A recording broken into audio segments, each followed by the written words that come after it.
Assalamualaikum warahmatullahi wabarakatuh. Perkenalkan, saya Anggita Rahmania dengan nomor induk mahasiswa saya 23050545. Saya adalah mahasiswa Universitas Syedzi Madani semester 5. Di sini saya akan mempresentasikan tahapan design thinking dari mata kuliah Desain UI UX dengan dosen pengampu saya yaitu Bapak Ihsan Maulana, Eskom MTI. Eh, Selanjutnya kita akan langsung presentasikan dari tahapan design thinking ini. Nah, yang pertama kita akan mengenal apa itu design thinking. Jadi, design thinking ini adalah proses berulang yang berfokus pada pemahaman pengguna secara mendalam, menantang asumsi, dan mendefinisikan ulang masalah untuk menciptakan solusi inovatif. Dan di sini menurut Tim Brown pada tahun 2008,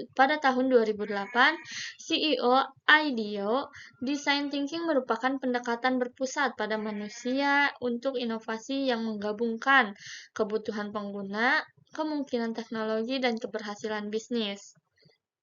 Nah, konsep ini pertama kali dikenalkan oleh Herbert Simon dalam buku The Sciences of the Artificial pada tahun 1969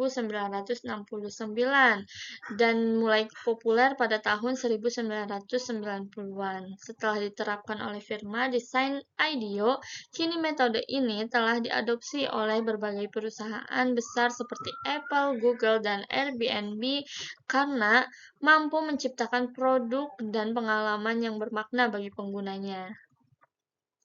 Nah, selanjutnya di sini ada tahapan dalam design thinking. Nah, tahapan-tahapan design thinking ini terdiri dari 5 tahapan, yaitu empathize, define, ideate, prototype, dan test. Nah, setiap tahapan ini memiliki tujuan metode yang berbeda, namun semuanya saling terikat dan bersifat iteratif. Nah, di sini ada yang pertama empathize. Empathize ini yaitu empati, memahami kebutuhan dan perasaan pengguna. Tahapan empathize ini dalam design thinking adalah memahami pengguna secara mendalam, dan ini melibatkan pengamatan, wawancara, dan interaksi langsung dengan pengguna untuk memahami kebutuhan, motivasi, dan tantangan mereka. Menurut The School di Stanford University, empati ini adalah jantung dari design thinking karena memungkinkan kita untuk melihat masalah dari sudut pandang pengguna, bukan berdasarkan asumsi pribadinya. Ucap Plattner tahun 2010. Nah, di sini juga ada define. Define ini yaitu definisi. Definisi ini yaitu merumuskan masalah yang jelas dari hasil empati. Setelah mengumpulkan informasi dari tahapan empati, langkah selanjutnya adalah mendefinisikan masalah inti. Masalah inti dari pernyataan masalah harus berpusat pada manusia, bukan pada keinginan bisnis. Misalnya, alih-alih mengatakan kita perlu meningkatkan penjualan, lebih baik mendefinisikan masalah sebagai pengguna membutuhkan cara yang lebih mudah untuk menemukan produk yang sesuai dengan kebutuhan mereka. Nah, di sini ada pendapat Chen Litka, yaitu dia profesor di University of Virginia. Nah, mendefinisikan masalah dengan benar adalah setengah dari solusi, ucap Litka pada tahun 2018.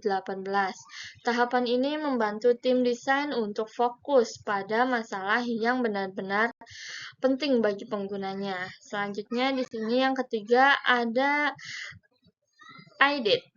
Ideate ini yaitu menghasilkan ide. Pada tahap ini, tim desain menghasilkan berbagai ide kreatif untuk memecahkan masalah yang telah didefinisikan. Teknik seperti brainstorming, brainwriting, atau words possible ID. Ini digunakan untuk merangsang pemikiran out of the box Tujuannya adalah menghasilkan sebanyak mungkin ide sebelum memilih yang terbaik. Nah, menurut Alex Osborne, menciptakan teknik brainstorming, tidak ada ide yang buruk dalam brainstorming. Semakin banyak ide yang dihasilkan, semakin besar kemungkinan untuk menemukan solusi yang brilian, ucap Osborne pada tahun 1953. Di sini ada prototype. Prototype ini membuat prototype. Ide-ide terbaik kemungkinan diwujudkan dalam bentuk prototype. Prototype ini adalah versi sederhana dan murah dari solusi yang diusulkan. Tujuannya untuk menguji ide secara cepat dan mendapatkan umpan balik dari pengguna sebelum mengembangkan solusi final. Nah, di sini menurut Tom Kelly, pendiri IDEO, prototipe ini adalah cara terbaik untuk menguji ide tanpa menghabiskan banyak sumber daya. Jika prototipe ini gagal, kita hanya kehilangan sedikit waktu dan uang, tetapi mendapatkan banyak pelajaran, ucap Kelly pada tahun 2001. Dan yang tahapan yang kelima yaitu tes. Tes ini pengujian, menguji.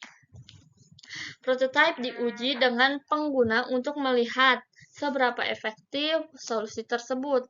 Hasil pengujian digunakan untuk memperbaiki dan menyempurnakan solusi. Tahapan ini juga dapat mengungkapkan masalah baru yang dibatasi, sehingga proses design thinking bersifat iteratif.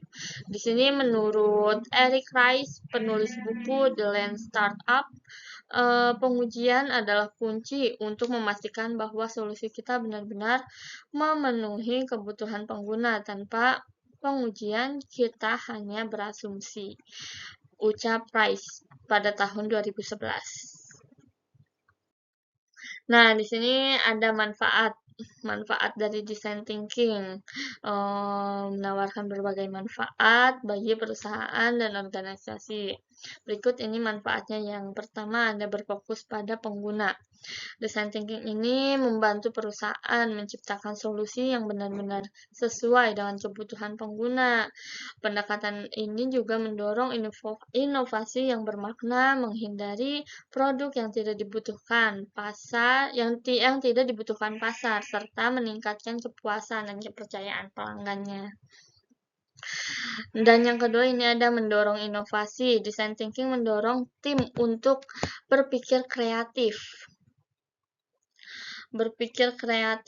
dan menemukan solusi yang tak terduga dengan menantang asumsi yang ada. Pendekatan ini juga memperkuat kolaborasi lintas tim, menghasilkan ide-ide beragam dan inovasi yang membantu perusahaan setiap kompetitif.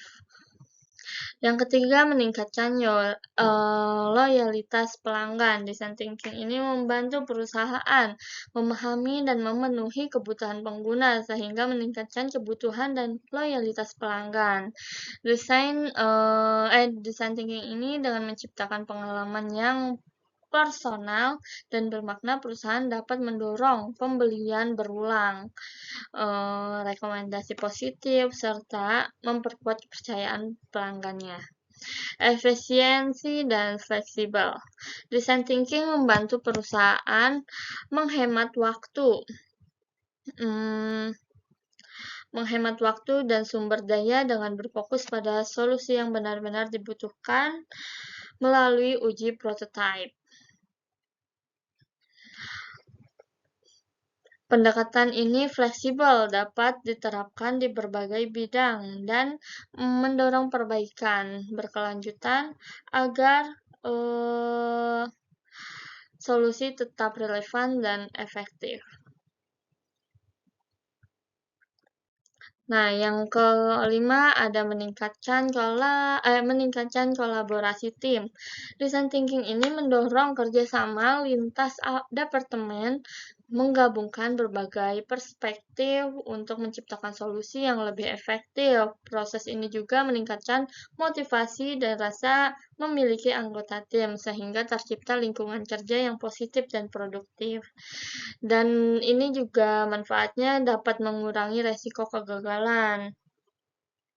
Design thinking menekankan resiko kegagalan dengan mengutamakan pengujian dan iterasi sejak awal melalui pembuatan prototipe dan umpan balik pengguna. Perusahaan dapat memperbaiki kekuatan lebih dini dan menghemat waktu dan biaya serta memastikan solusi yang dihasilkan sesuai kebutuhan penggunanya.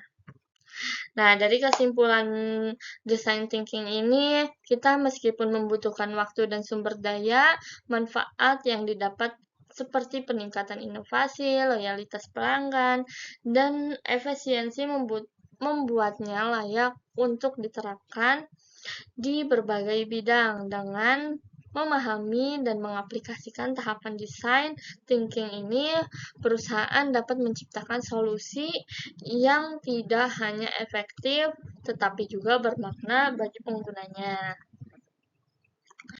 Sekian dari presentasi saya ini.